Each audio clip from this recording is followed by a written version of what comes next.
नमस्कार, खबर उत्तराखंड देख रहे हैं आप। मैं हूं आपके साथ सपना दीपक मदेशिया। बुलेटिन का आगाज करेंगे। देहरादून में 16वें वित्त आयोग ने उत्तराखंड का दौरा किया और उन्होंने राज्य की वित्तीय प्रबंधन की सराहना की। इस दौरान मुख्यमंत्री पुष्कर सिंह धामी ने आयोग के अध्यक्ष डॉक्टर अरविंद पनगड़िया और अन्य सदस्यों के साथ बैठक में राज्य का पक्ष रखा।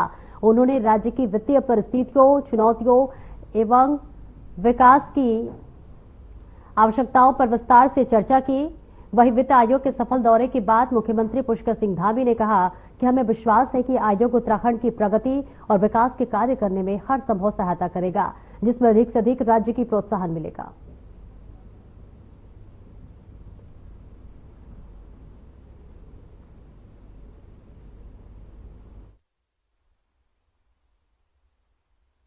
जो राज्य की चुनौतियां हैं, राज्य की संभावनाएं हैं, उन सभी पर विस्तार से बात करी है और फाइनेंस कमीशन के साथ बहुत अच्छा हम लोगों का प्रेजेंटेशन भी रहा, सारी बातें रही, आपस में विचार भी हम लोगों ने साझा किए हैं और हमको पूरा भरोसा है कि ये 16वां फाइनेंस कमीशन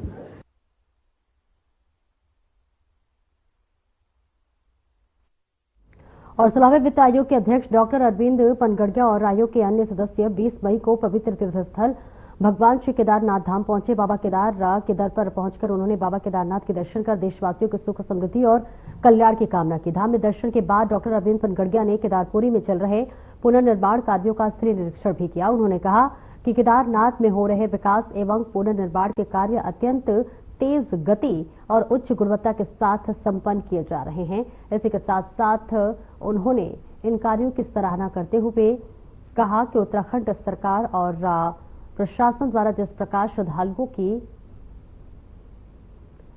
सुविधा और सुरक्षा का ध्यान रखा जा रहा है, वह प्रशंसनीय है।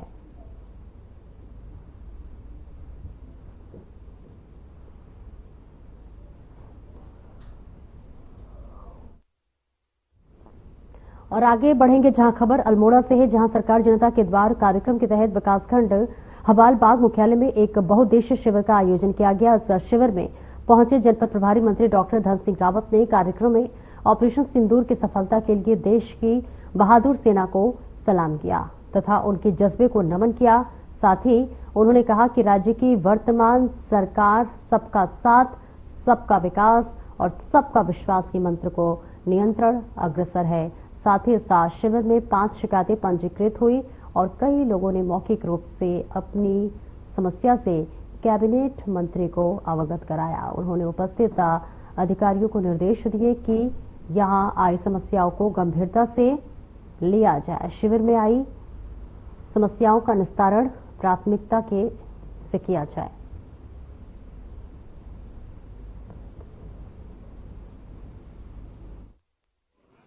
पूरे जिले में जितने पद है 100% डॉक्यूमेंट,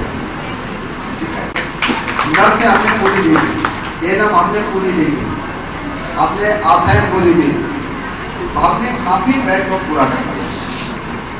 और एक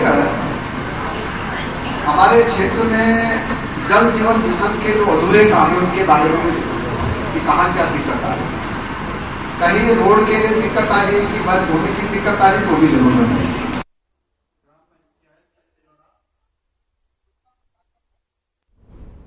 और उत्तराखंड फिल्म विकास परिषद के मुख्य कार्यकारी अधिकारी बंशीधर तिवारी ने देहरादून के हल्दूवाला में बॉर्डर 2 के सेट पर अभिनेता सनी देओल और निर्देशक अनुराग सिंह से मुलाकात की।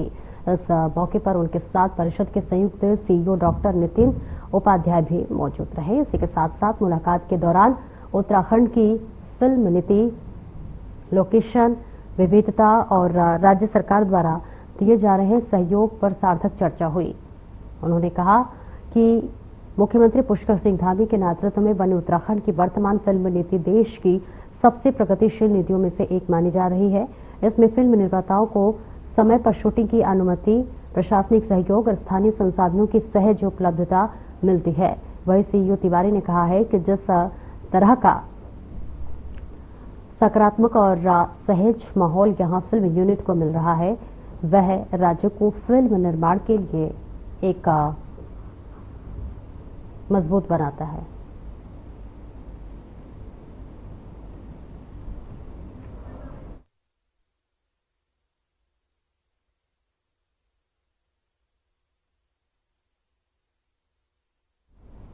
कैबिनेट मंत्री गणेश जोशी ने देहरादून के वार्ड नंबर 10 डोभालवाला में 1,88,00,000 रुपए की लागत से नलकूप निर्माण एवं तत्संबंधी कार्यों का भूमि पूजन कर कार्य प्रारंभ किया। और इसी के साथ इस मौके पर कैबिनेट मंत्री गणेश जोशी ने कहा कि इंद्र विहार एवं निकटवर्ती क्षेत्रों में लंबे समय से जल संकट की समस्या सामने आ रही थी, जिसे ध्यान में रखते हुए इस नलकूप का निर्माण कराया जा रहा है। साथ ही उन्होंने कहा कि राज्य सरकार जनता को बुनियादी सुविधाएं उपलब्ध कराने के लिए निरंतर प्रयासरत है और इसी क्रम में क्षेत्रवासियों को स्वच्छ और निर्बाध जल आपूर्ति सुनिश्चित करने के उद्देश्य से ये नलकूप निर्माण कार्य प्रारंभ किया गया है।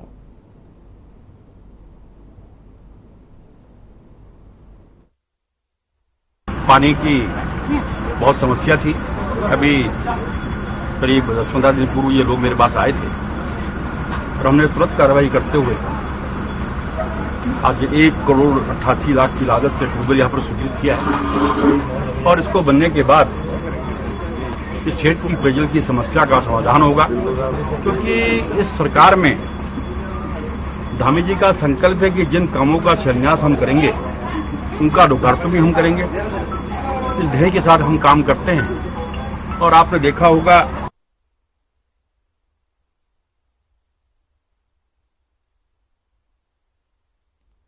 और उत्तराखंड सरकार द्वारा अवैध रूप से संचालित मदरसों पर कड़ा रुख अपनाया गया है और इसी क्रम में रुड़की तहसील क्षेत्र में अब तक 26 मदरसों को सील किया जा चुका है। प्रशासन द्वारा ये कार्रवाई उन मदरसों पर की गई है जो नियमानुसार पंजीकृत नहीं थे और जिनका संचालन नियमों के विरुद्ध किया जा रहा है। ऐसे में प्रशासन के अनुसार यह अभियान आगे भी जारी रहेगा। जिला अल्पसंख्यक कल्याण अधिकारी इब्तिता रावत द्वारा अन्य मदरसों की जांच की जा रही है और जांच रिपोर्ट आने के बाद जो भी मदरसे अवैध रूप से संचालित किए जा रहे थे ऐसे में उन पर भी कार्रवाई की जाएगी। और वही प्रशासन ने स्पष्ट किया है कि राज्य में कानून व्यवस्था बनाए रखने और शिक्षा व्यवस्था को पारदर्शी बनाने के उद्देश्य से ये कदम उठाया गया है।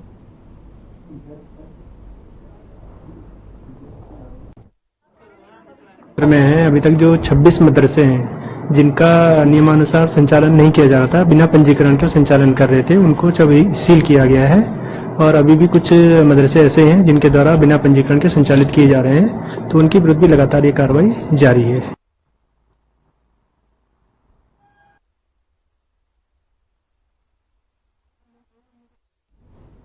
खबर केदारनाथ धाम से है, जहां यात्रा पर आए आंध्र प्रदेश निवासी नवीन का बैग गाड़ी में छूट गया था और उस बैग में जरूरी सामान सहित 40,000 रुपए नकद रखे थे। इसकी सूचना यातायात निरीक्षक रुद्रप्रयाग कैलाश चंद्र शर्मा को दी गई, जहां पर जिन्होंने अधीनस्थ यातायात पुलिस बल की सहायता से आवश्यक समन्वय स्थापित कर उक्त बैग को सकुशल बरामद कर यात्री का बैग व उसमें रखी नकद धनराशि यात्री को वापस कर ईमानदारी और कर्तव्य निष्ठा का उदाहरण पेश किया है।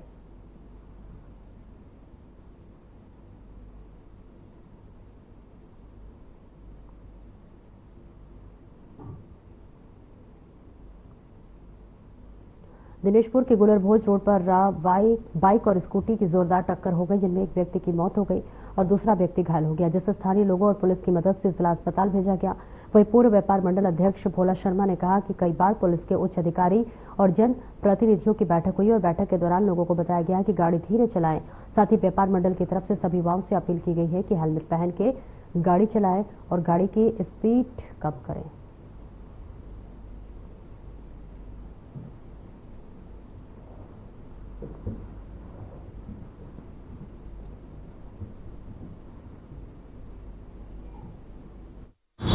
गुलरभोज रोड पे दो बाइकों का आमने सामने एक्सीडेंट हुआ है और इसके लिए आज के युवाओं को जो बेहिसाब अनियंत्रित गति से वाहन चलाते हैं उसी वजह से ये हुआ है। और उनसे मेरा निवेदन है कि वो जो है घर में उसकी माँ, उसके बाप, उसके परिवार उसकी वेट कर रहा है। ये जो अतिरिक्त स्पीड में गाड़ी चला रहे हैं, अनियंत्रित गाड़ी चला रहे हैं, इससे कभी भी दुर्घटना हो सकती है। और आप अंदाजा लगाइए कि उन माँ बाप को जिनका रात को जिनके बच्चे के साथ दुर्घटना हुई है उनकी क्या स्थिति होगी।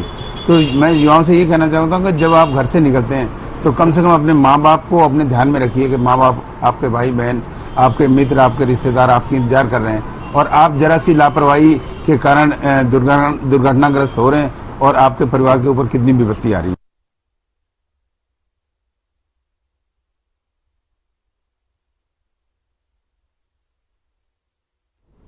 कनकल थाना क्षेत्र में बदमाशों ने पीएनबी एटीएम लूटने का प्रयास किया, जिसे पुलिस ने विफल करते हुए 2 को गिरफ्तार कर लिया है। देर रात 2:30 बजे की ये वारदात है और यहां पर रात्रि गश्त के दौरान कनकल थाना पुलिस को दादूबाग स्थित पीएनबी एटीएम के बाहर खड़ी एक कार दिखाई दी। तो वही पुलिसकर्मियों ने एटीएम के अंदर मौजूद 2 लोगों को एटीएम काटने की आवाज सुनी और बाहर से ही शटर बंद कर दिया, जिसके बाद मौके पर पहुंची पुलिस फोर्स ने हरियाणा करनाल निवासी 2 बदमाशों को गिरफ्तार करते हुए उनके कब्जे से एटीएम काटने की मशीन और एक कार बरामद की। पकड़े गए आरोपी जो है कार्तिक राणा और धीरज ने यूट्यूब से एटीएम काटने का तरीका सीखा था। एसएसपी परमेंद्र डोभाल ने बताया कि एटीएम में 25 लाख रुपए नकद मौजूद थे।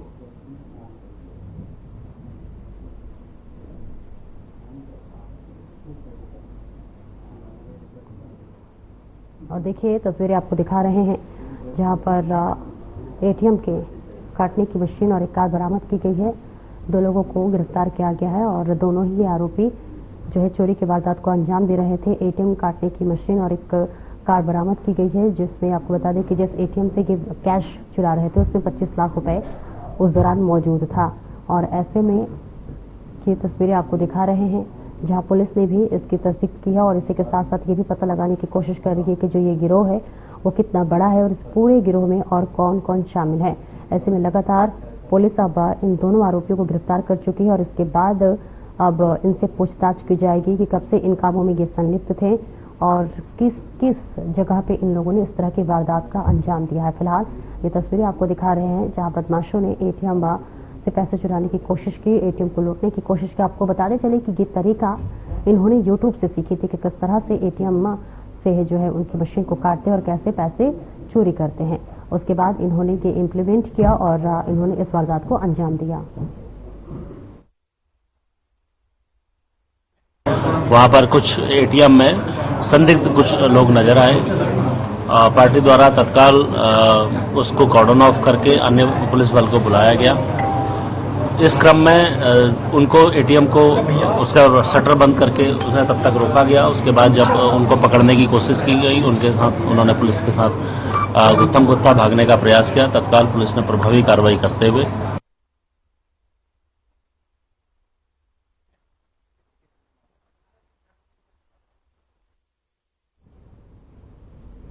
और वहीं मुख्यमंत्री पुष्कर सिंह धामी ने मुख्य सेवक सदन में शहरी विकास विभाग द्वारा आयोजित शहर से संवाद कार्यक्रम में राज्य के सभी नगर निगम एवं नगर पालिकाओं के जन प्रतिनिधियों से संवाद किया। तो वहीं इस मौके पर सीएम ने शहरी विकास विभाग द्वारा महिला स्वयं सहायता समूहों की सहायता हेतु तैयार 3 वे पोर्टल भी लॉन्च किए। इस अवसर पर सीएम ने नगर निकायों के कार्यालय को डिजिटल करने, रजत जयंती पार्क बनाने और नगर निकायों में वेडिंग जोन बनाने भारत सरकार से टाइप फंड की अनटाइट करने का अनुरोध किया है।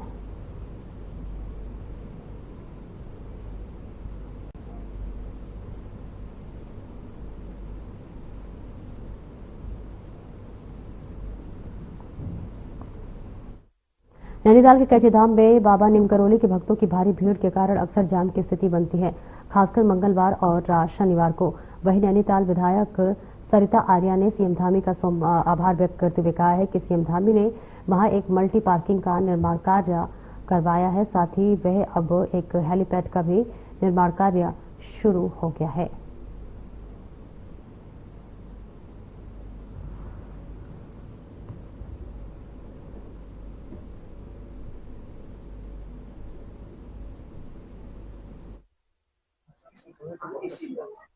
माननीय मुख्यमंत्री जी की मैं आभारी हूँ। उन्होंने एक मल्टीनेशनल वहाँ पार्किंग का निर्माण करवाया है और अब हेलीपैड बनने जा रहा है। तो वो माननीय मुख्यमंत्री जी के ही दिशा निर्देश से हेलीपैड पर जो हेलीपैड है उसका कार्य शुरू हो गया है। मैं माननीय मुख्यमंत्री जी के आभारी हूँ कि उन्हीं के अथक प्रयासों से जो हमारा मंदिर माला मिशन है उसमें कैंची धाम हो, नैना देवी मंदिर हो और हमारा जो नकवा बुबू है और दुर्गा देवी मंदिर है बेताल घाट के, और इनको भी लिया गया है।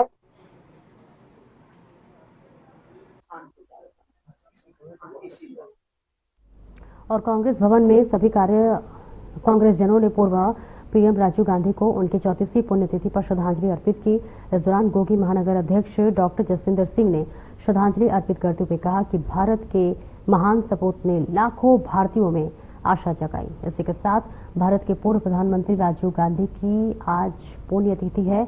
21 मई 1991 को तमिलनाडु के श्रीपेरुंबंदूर में एक आत्मघाती हमले में उनकी हत्या कर दी गई थी।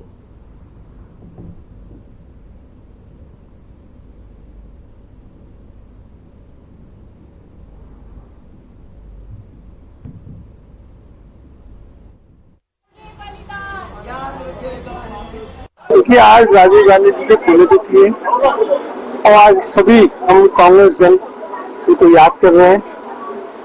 उनके दिखाए गए लक्ष्य मुख्य हम करने का प्रयास कर रहे हैं। तो देश में अगर IT क्रांति आई है तो राजीव गांधी जी की देन। पंचायतों में जो क्रांति आई वो राजीव जी की देन है और 18 वर्ष के युवाओं को वोट डालने का हक राजीव जी ने दिया है। तो सभी बिंदुओं को लेकर आज हम लोग उनको याद कर रहे हैं, उनके दिखाए गए कदमों में चलने का प्रयास कर रहे हैं और हम चाहेंगे कि जो उन्होंने देश के लिए रहा उनके उसको हम लोग चलने का प्रयास करें।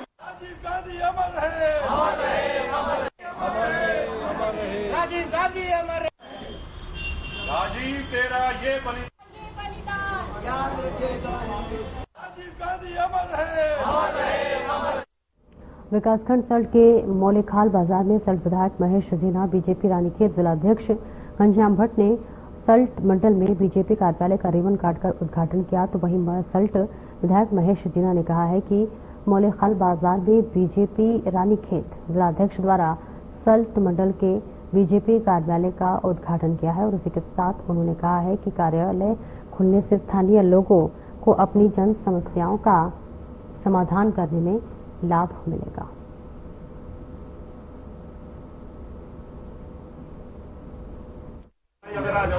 अपने जिला रानीखेत, भाजपा जिला रानीखेत, सल्ट विधानसभा और सल्ट मंडल का यह पार्टी का कार्यालय का जो शुभारंभ हो रहा है, ये अपना एक संगठनात्मक जो हमारा काम होता है उसमें हमको इस ऑफिस खुलने से, भाजपा का कार्यालय खुलने से सल्ट में मंडल में, इससे हमें बहुत ज्यादा मदद मिलेगी और हमारे संगठन के माध्यम से हमारी सरकार की योजना जन जन तक पहुंचेगी।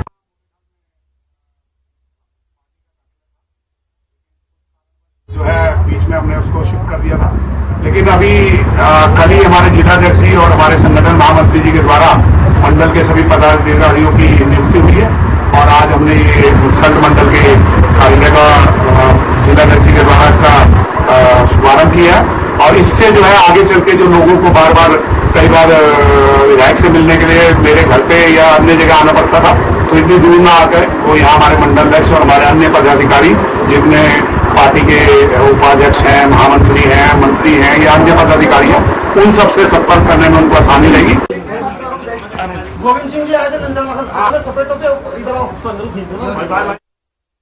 उत्तराखंड सरकार ने एक महत्वपूर्ण फैसला लेते हुए मदरसों में ऑपरेशन सिंदूर के विषय में पढ़ाने का निर्णय लिया है और ऐसे में उत्तराखंड मदरसा बोर्ड का यह फैसला, जिसका उद्देश्य छात्रों को भारतीय सेना के पराक्रम और बलिदान की कहानियों से परिचय कराता है, जिसको लेकर वक्फ बोर्ड के अध्यक्ष शादाब शम्स ने कहा है कि ऑपरेशन सिंदूर की सफलता हमारी पीढ़ियों को पता होनी चाहिए। भारत के शूरवीर किस तरह से अपने प्राणों को न्यौछावर करके इस देश की रक्षा करते हैं। इस तरह के विषयों को सिलेबस में अंकित करना सरकार का सराहनीय पहल है।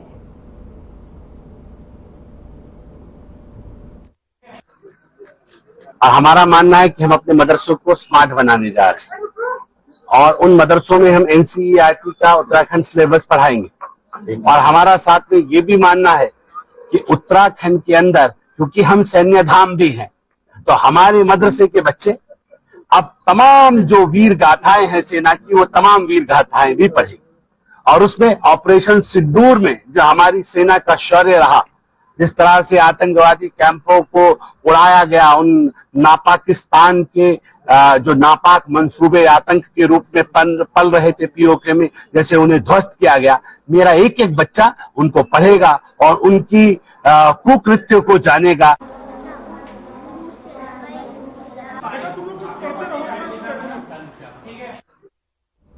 और उत्तराखंड के मदरसों में छात्र छात्राओं को ऑपरेशन सिंदूर के बारे में पढ़ाया जाएगा। मदरसा बोर्ड के अध्यक्ष कासमी ने बताया है कि ऑपरेशन सिंदूर की सफलता को सिलेबस में शामिल किया जाएगा और छात्र सैन्य पराक्रम की गाथा पढ़ेंगे। आपको बताते चलें कि उत्तराखंड में 451 मदरसे पंजीकृत हैं, जिनमें करीब 50,000 बच्चे पढ़ते हैं। मदरसा बोर्ड के अध्यक्ष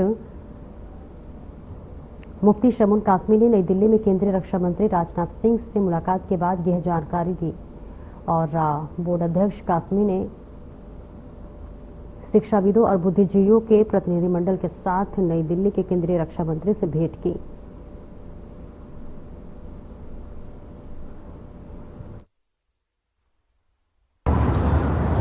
माननीय रक्षा मंत्री भारत सरकार श्री राजनाथ सिंह से हमारी मुलाकात हुई, जिसमें देश के सूफी संत और इंटेलेक्चुअल मुस्लिम शामिल थे।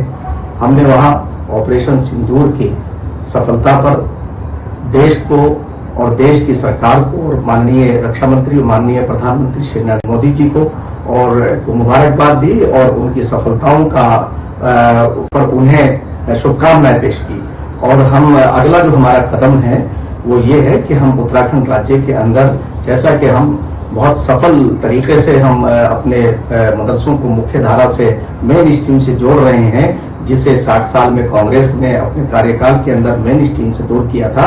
हम माननीय मुख्यमंत्री श्री पुष्कर सिंह धामी जी के मार्गदर्शन में, उनके नेतृत्व के अंदर हम ये कोशिश करेंगे कि हम मदरसों के अंदर देखिए, ऑपरेशन सिंदूर जो की सफलता निश्चित रूप से हमारी पीढ़ी को पता होनी चाहिए और आने वाली पीढ़ियों को भी ये सब्जेक्ट में लाया जाना चाहिए कि किस प्रकार से हमारे जो भारत के शूरवीर है, जो हमारी सेना है, जो यहाँ के हमारे महान वीर हैं, वो किस तरीके से अपने प्राणों को न्यौछावर करके इस देश की रक्षा करते हैं। तो मुझे लगता है ये बहुत ही मुख्यमंत्री श्री पुष्कर सिंह धामी जी का।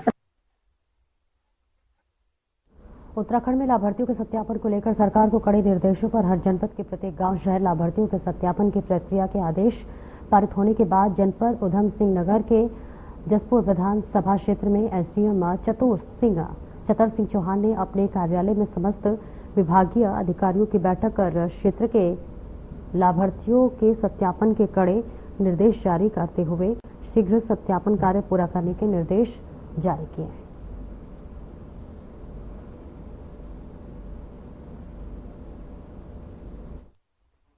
सत्यापन कार्य चल रहा है तहसील के अंतर्गत, इसके संबंध में थी और आज से विभिन्न विभाग जो इसमें लगे हुए हैं सत्यापन कार्य में, उनको बुलाया गया था, उसकी समीक्षा की गई है।